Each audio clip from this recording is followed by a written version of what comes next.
Babae, kaya sa kababaihan, alam babae, kaya pa ng babae. Ang mga kababaihan mula sa iba't ibang lahi at etnisidad ay may kanya-kanyang karanasan at hamon, lalo na sa diskriminasyon at kakulangan sa oportunidad.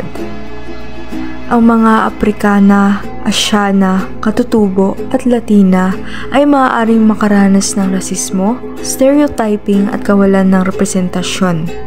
Sa kabila nito, patuloy silang lumalaban para sa kanilang mga karapatan at mas pantay na trato sa lipunan.